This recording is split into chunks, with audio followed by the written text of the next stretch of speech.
A partir de agora, você tem um encontro com a cultura do futebol. Passamos a apresentar Diálogos com a Bola. Copa do Mundo. Olá, meus amigos da rede Estilo de Jogo de Rádio, estamos com o nosso Diálogos com a Bola na Copa do Mundo. Hoje nós vamos receber o escritor de um livro chamado Campeões da Raça, que fala a respeito especificamente, não só da Copa do Mundo de 1958. É o Fábio Mendes, que, dentre outras coisas, está preparando um novo livro, a gente vai falar com ele a respeito disso. Mas, Fábio, o Campeões da Raça é um livro que traz, uma investigação, vamos colocar assim, a respeito do racismo no futebol. Fala um pouquinho pra gente a respeito desse livro que você lançou já há alguns anos, continua no mercado e, aliás, é um livro bastante interessante, que você mostra o outro lado da Copa do Mundo, o lado que aconteceu um certo racismo, não? Isso. Antes de mais nada, bom dia, Luiz Carlos. Obrigado aí pelo convite para falar sobre o livro, para falar sobre futebol e literatura. É sempre um prazer falar sobre esse assunto, ainda mais desse livro, que é um livro especial, foi meu primeiro livro, falando sobre essa aventura da Copa de 58. A gente está sempre acostumado a ouvir os feitos do Pelé, os feitos do Garrincha, ver as imagens, que a gente tem dos golaços, dos grandes lances, daquela seleção fabulosa, E só que tem essa questão do racismo, de que os jogadores negros, eles não começaram jogando, e aí quando você pensa em jogadores negros, jogadores mestiços, era só o Pelé, o Garrincha, o Djalma Santos, Hoje você ouve essa história, você não consegue imaginar, o Pelé, mesmo com 17 anos, sem ser o titular, o Garrincha também sem ser titular, Djalma Santos, que já naquela época era o melhor lateral direito do mundo, não começar jogando uma Copa. Então é uma história que sempre ficou na minha cabeça, eu sempre quis entender o que aconteceu e por que aconteceu. Então eu resolvi tocar essa investigação, entender como se chegou a esse ponto e o que aconteceu para virar o jogo, que é o Pelé, o Garrincha e o Djalma Santos voltarem a ser titular e o time encantar o mundo como encanta até hoje e tornando a seleção de 58 aquela seleção famosa que a gente conhece hoje. Então o Campeões da Raça aborda isso, aborda outras coisas também, conta muitas histórias, muitos causos do futebol, mas a gente também se preocupou em focar, um pouco, mostrar como o racismo ele atua de forma invisível até, de forma imperceptível, mas ele está lá, danificando a imagem e o futuro do brasileiro de pele escura. Isso aconteceu muito firme no futebol, só que os jogadores, como o subtítulo do livro é Os Heróis Negros da Copa de 58. Eles foram heróis porque eles superaram o racismo de uma forma muito intensa, com talento, mas com determinação também, seguindo as regras, a forma como se encarava a situação na época, e eles conseguiram virar esse jogo. Você vamos dizer assim, determina através do seu estudo que Pelé não começou a Copa do Mundo como titular devido à contusão que ele realmente... Ou teve o lado do racismo também? Não, ele até poderia, suponhamos, comissão técnica conversando lá no vestiário, não, dá para colocar ele agora, mas vamos esperar mais um pouquinho, aquela coisa meio acobertada. Você acredita que pode ter acontecido isso? Ele não ter... Eu acho que sim. Eu acho que sim. No livro mesmo eu cito, ele realmente estava contundido, ele quase não foi para a Copa, no último jogo no Brasil antes de ir para a Europa, ele sofreu uma contusão grave, ele quase foi cortado, mas foi mantido por causa da idade, como ele tinha 17 anos, a equipe médica avaliou e falou, não, ele é jovem, ele consegue se recuperar a tempo, como um cara muito novo, o corpo reage melhor, reage mais rápido. Então ele foi, mas ainda foi sob contusão, e o primeiro jogo talvez ele poderia não participar, mas o segundo ele já estava melhor, o próprio Pelé mesmo fala, que ele já tinha condição de jogar a segunda partida, mas ele acreditou que... Ele não fala abertamente do racismo, mas ele fala que tinha um grupo que achava que ele era jovem para estrear na Copa e que podia deixar para depois. Só que a questão é que antes da contusão, ele já era o atacante titular. Ele já era titular da seleção. Mesmo com 17 anos, ele já era titular da seleção brasileira. Ele ganhou essa vaga disputando os amistosos preparatórios no Brasil. Então, quer dizer, não é que era um jovem de 17 anos, vamos colocar ele no banco para ganhar experiência. Não, ele já tinha disputado torneios, já tinha ganhado experiência e era titular da seleção brasileira. Né? Ele sofreu a contusão, mas naturalmente você se recuperando, se mantiver o ritmo, né, depois de recuperar a forma física, você continua como titular. Não foi o que aconteceu. Tem também o caso do Garrincha, né? Garrincha era outro jogador que era titular também, vinha jogando normalmente, chegou a jogar nos primeiros amistosos na Itália, né, os últimos antes da Copa, e era titular, simplesmente foi removido porque não gostaram de uma atitude dele no campo, que foi entrar no gol driblando todo mundo, entrar com bola e tudo, né? Nada que justificasse tirar um dos melhores jogadores do time que estava voando naquela época. Então são pequenos detalhes que mostram, né, que havia alguma coisa errada. E Fábio, isso tem aí... Oi, perdão. A respeito do Didi fez um jogo só na Copa do Mundo e foi considerado o melhor, né, jogador, um dos melhores jogadores da Copa do Mundo. O que aconteceu dele não ter tido mais oportunidade, o Didi? O Didi não, desculpa, o Djalma Santos. Né? Nossa, viajei. O Djalma Santos, na verdade, foi o caso mais curioso, porque o Pelé... ele tinha condição de jogo, mas você podia alegar, não, ele precisa de mais um tempo, ele pode se machucar de novo, ele ainda tá com, né, quem sabia que tinha condição mesmo ou não, se ele tinha condição ou não, eram os médicos, né, era o Dr. Hilton Gosling, a sua equipe de apoio e tal. O Garrincha ainda tinha uma questão disciplinar que eu não acho que era justificável, mas para outras pessoas podia se justificar a saída dele. Agora o Djalma Santos não tem nenhum fator que justificasse, que explicasse. Ele não estava com problema de contusão, ele não tinha nenhum problema disciplinar, muito pelo contrário, era um jogador extremamente disciplinado, até falando no livro que ele era Caxias, né? Ele treinava firme, não faltava no treino, não fazia corpo mole no treino, não incorreu em nenhum caso disciplinar, naquelas escapadas de concentração que o jogador adora fazer, ele não fazia isso. Então ele era um jogador muito certinho e estava jogando muito bem, até porque ele era o lateral titular da seleção. Já tinha sido na Copa de 54, inclusive um dos poucos jogadores que foram bem, né, na Copa de 54. Então, assim, além de tudo, ele ainda tinha experiência, né, era um jogador tarimbado, ele era um dos cobras, né, que se dizia na época, né, que era um jogador que era muito bom e experiente, era o Cobra. Era ele, era o Didi, era o Nilton Santos, que eram os jogadores que já tinham disputado a Copa de 54, que não foram mal, né, e que tinham experiência e talento. Então o Djalma Santos não tem nenhuma explicação muito razoável para a saída dele, né. Foi colocar o Dessordi, que era um bom jogador, lateral de São Paulo, jogador excelente, só que curiosamente é um jogador que tinha ido mal na seleção brasileira na excursão de 1956. Em 56, o Brasil fez uma excursão preparatória na Europa, disputou vários amistosos, e o Dessordi não foi bem lá. Inclusive o Brasil perdeu para a Itália de 3-0 e ele teve participação, digamos assim, nos 3 gols.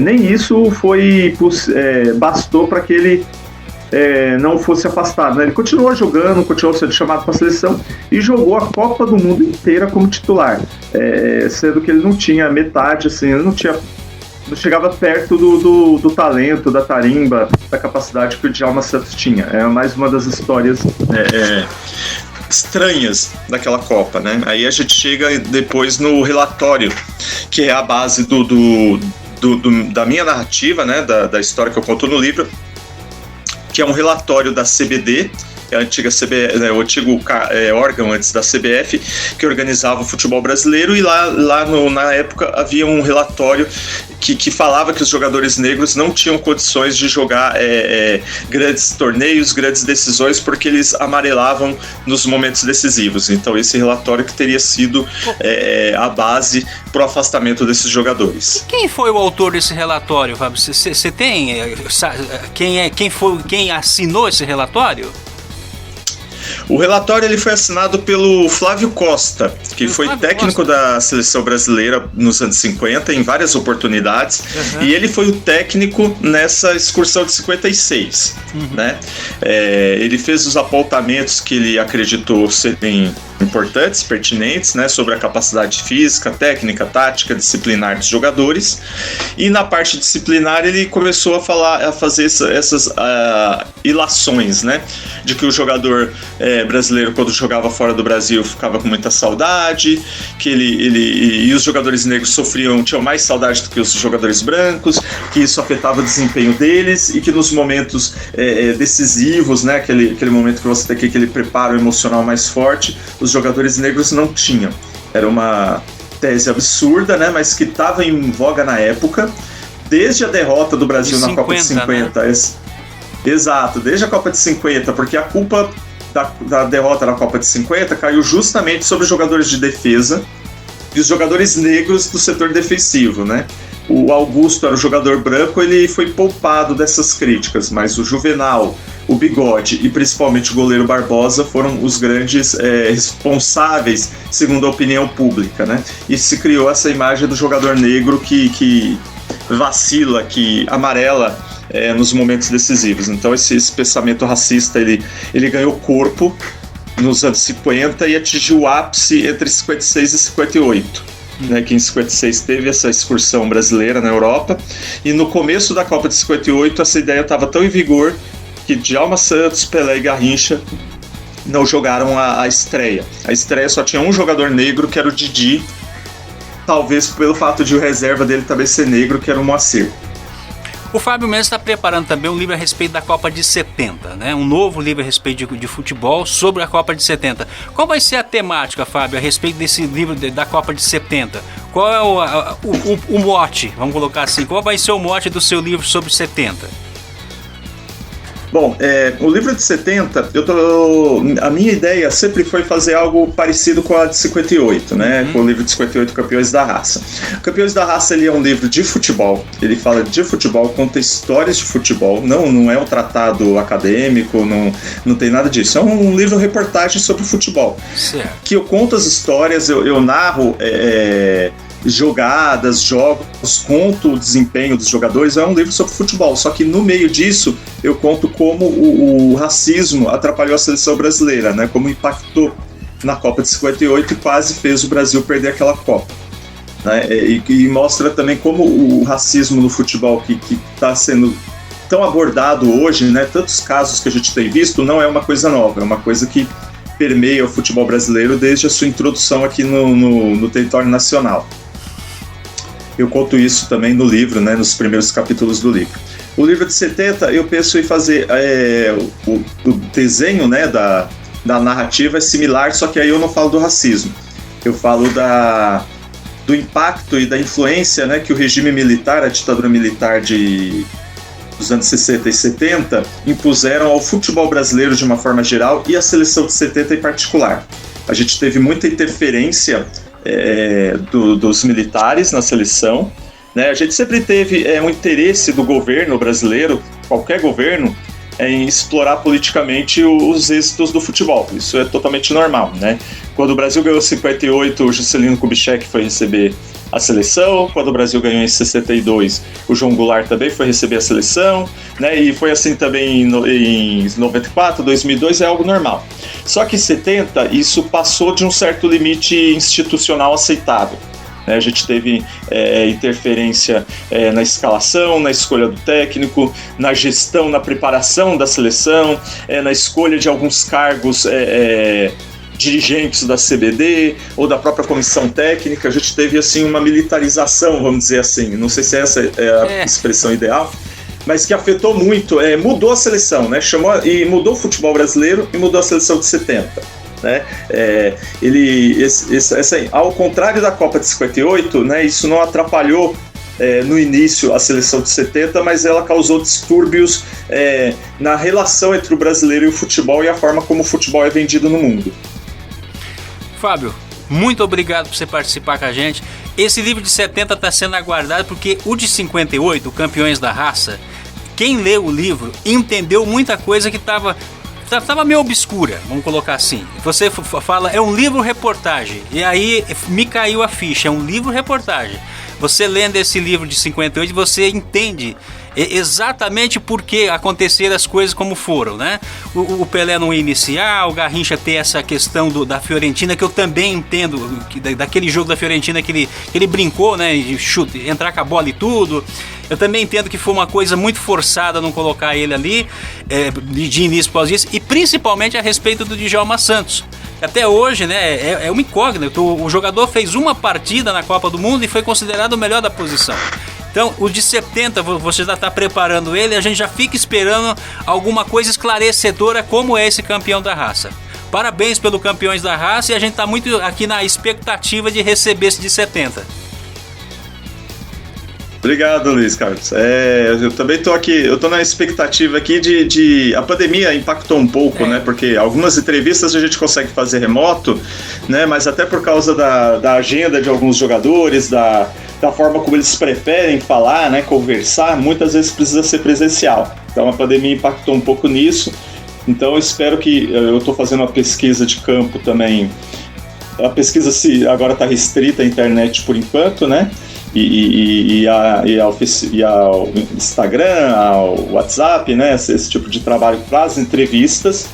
Mas agora, acho que 2022 já vai ter uma melhora aí no quadro da Covid. A gente consegue visitar as bibliotecas públicas, os arquivos públicos, e também ficar no tete-a-tete com os jogadores, que é quando a gente consegue captar melhor, pegar mais coisas interessantes nas entrevistas. Fábio, muito obrigado por mais uma vez atender a gente da Rede Estilo de Jogo de Rádio. A gente está sempre em contato. Desde que você lançou esse seu livro, a gente vem mantendo contato, até às vezes fora do contexto de entrevista.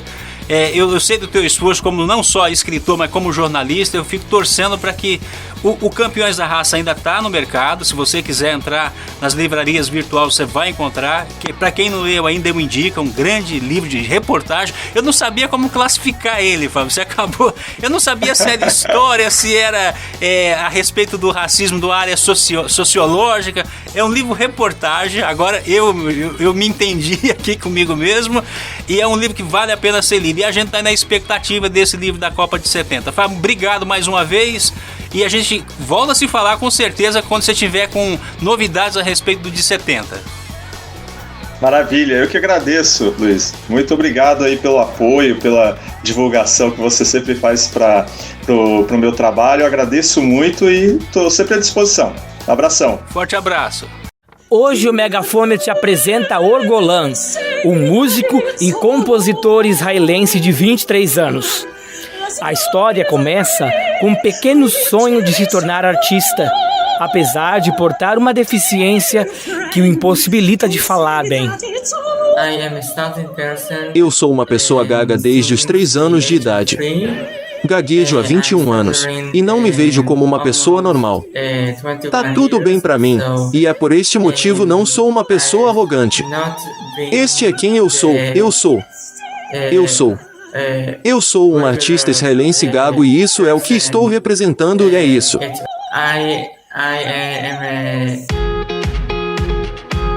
As limitações não impediram o Orgolan de se expressar. Ele sempre gostou de criar coisas do zero.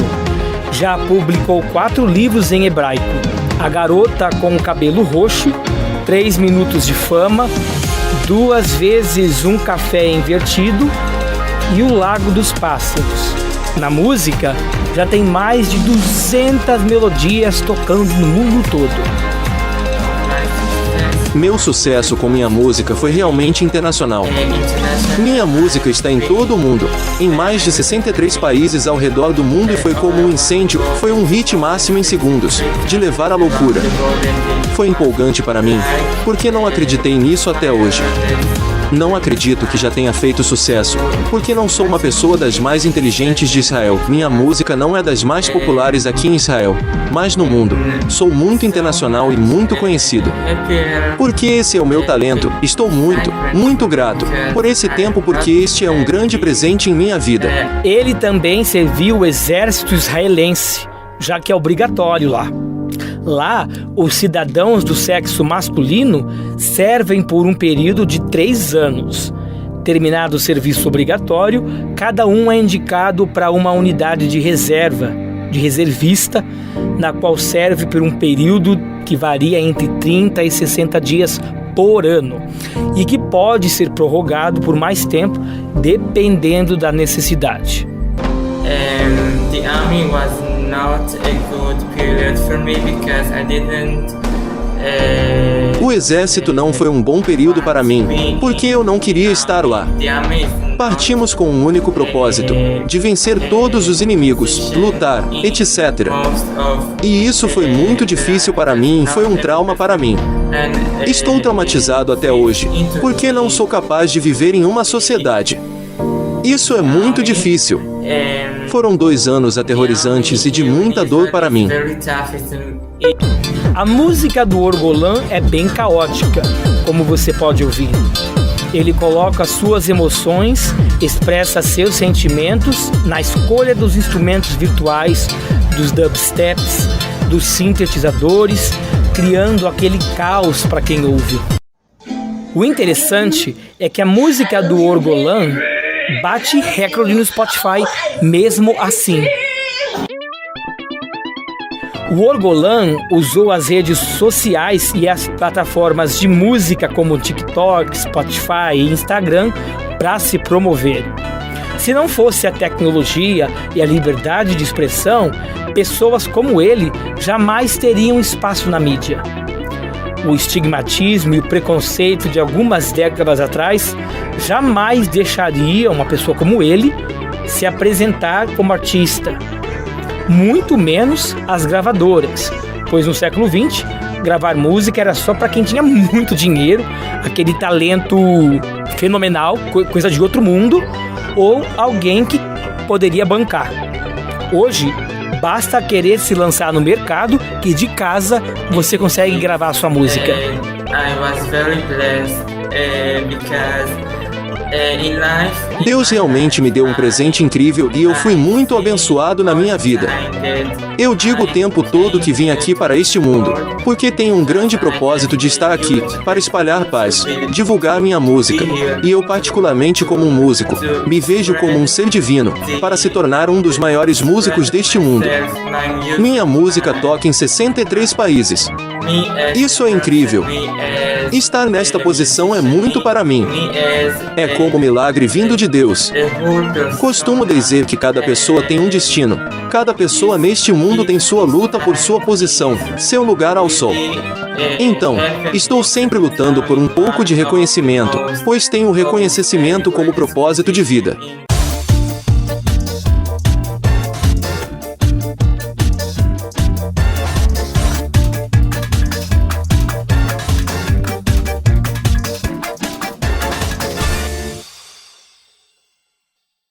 Olá pessoal, tudo jóia? E a Rudieres Gourmet está aqui para apresentar uma técnica para fazer uma polenta, uma maravilhosa polenta de panela de pressão. Olha só, 15 minutinhos e está pronta essa polenta.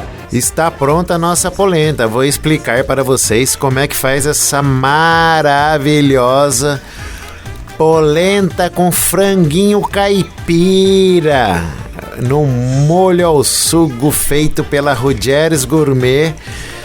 E hoje também temos a nossa carninha moída, 2 tipos de receita com a polenta. Olha que delícia, franguinho caipira e carninha moída com a polenta de panela de pressão. Pessoal, é muito simples.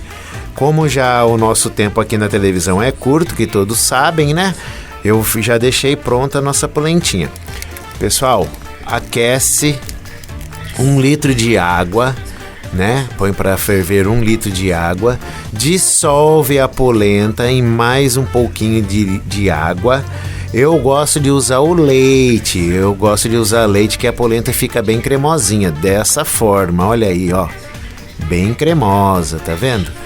Ou seja, pessoal, coloca a água fervente, coloca a polenta para dissolver em outro refratário, pode ser com água ou com leite, acrescente na panela de pressão, tampa, escuta 15 minutinhos, pessoal, 15 minutinhos de cozimento, fica dessa forma a nossa polenta.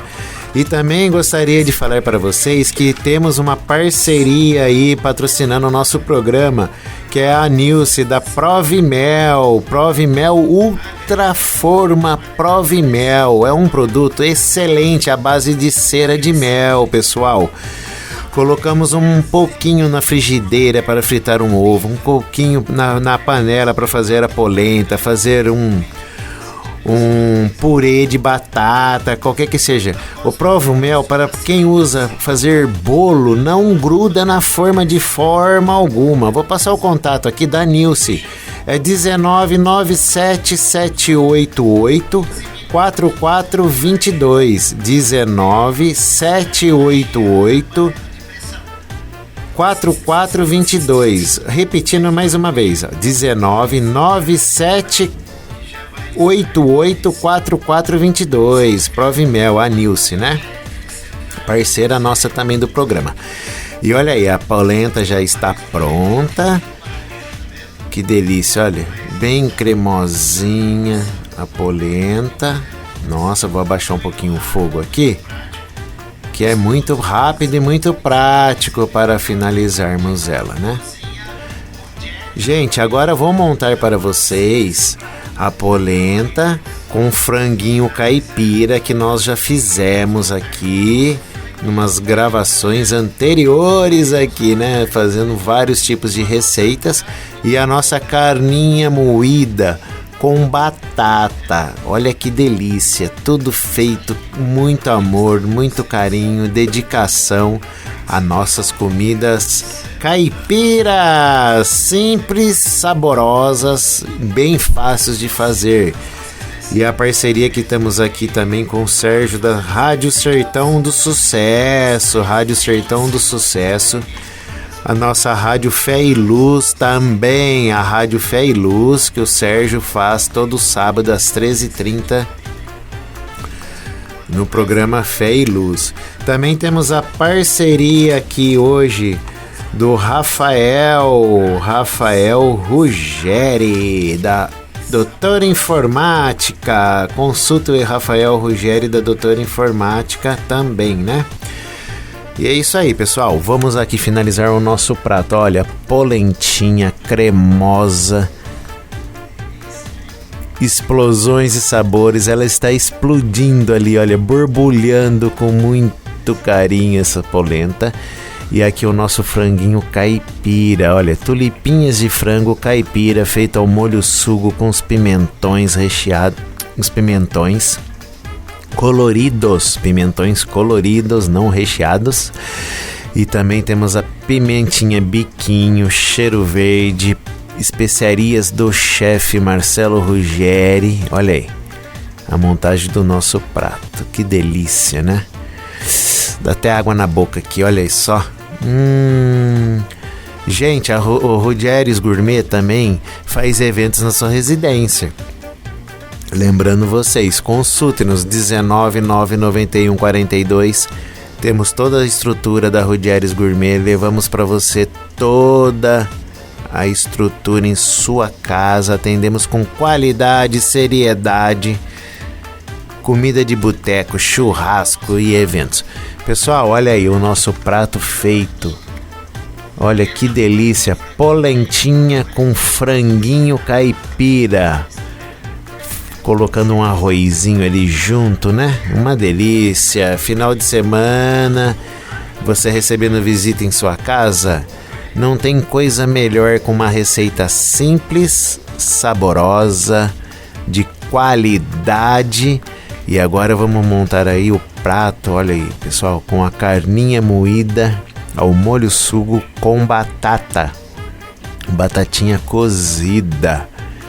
Olha aí, que delícia a montagem do nosso prato. Pimentinha aqui, biquinho. É muita delícia com explosões e sabores. Vamos finalizar o nosso pratos. 2 pratos diferentes com uma base só de receita. Olha aí como rende, né? Vai receber suas visitas na sua residência, os familiares, final de semana, os amigos. Olha aí, uma ótima dica para vocês. Muito obrigado por estar aqui conosco. E agora também vou chamar aqui o nosso amigo da Sérgio, Sertão do Sucesso, da Fé e Luz, que é onde que ele trabalha com a rádio de sábado às 15h30, Sertão do Sucesso. Sérgio, venha conosco para degustar aqui com a gente essa maravilhosa polenta de carne moída com frango. Um abraço, que Deus é fiel, Deus sempre no comando de tudo. Força, foco e fé e gratidão o tempo todo. Rogério Gourmet.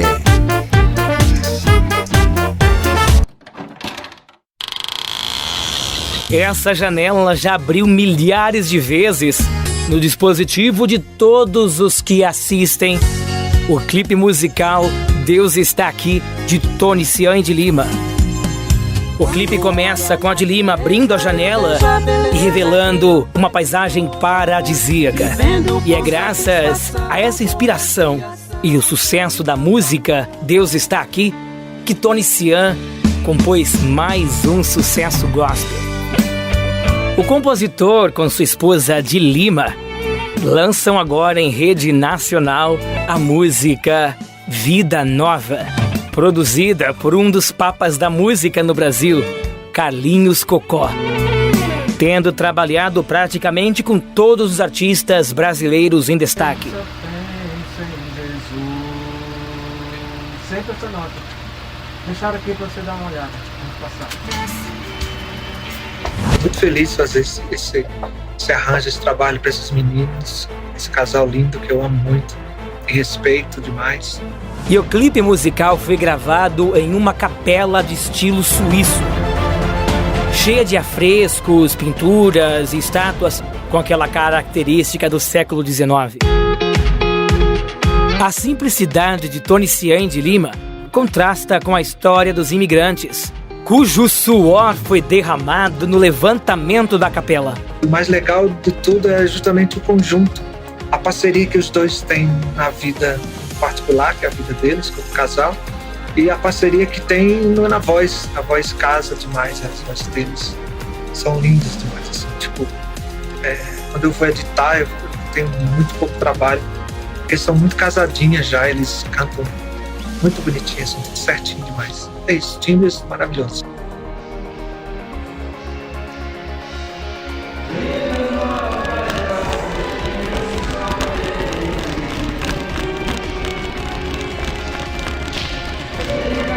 A letra da música é uma conversa com Deus, representada pela de Lima.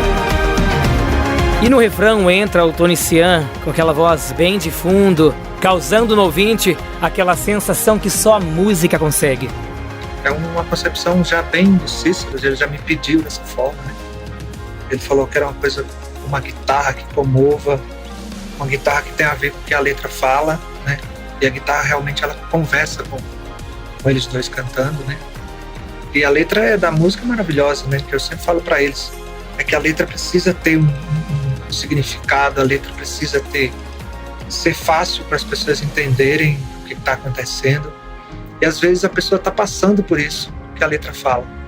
E talvez a letra faça com que a pessoa se levante, a pessoa tenha apoios com o que a letra está falando. E é isso que é a música desse casal, dessa dupla linda. Eu espero que vocês gostem bastante.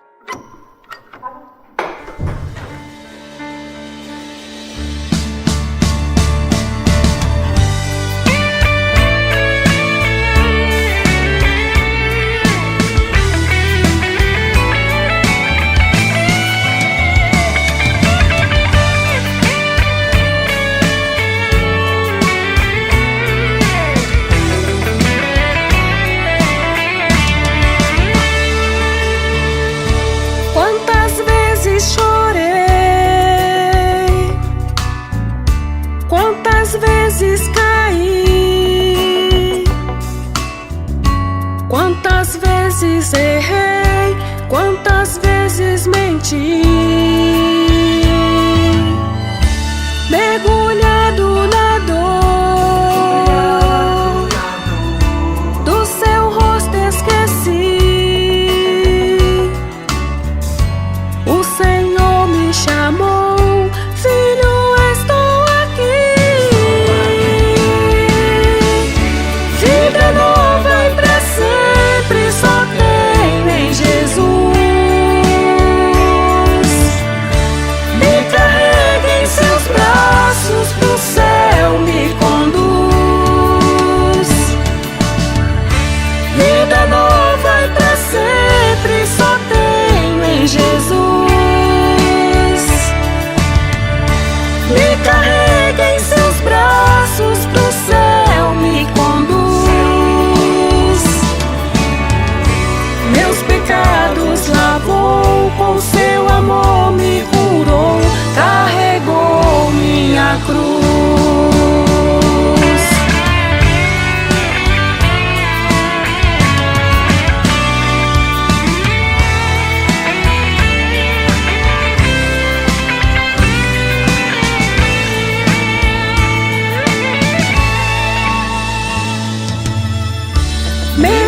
nasci. O Senhor me chamou.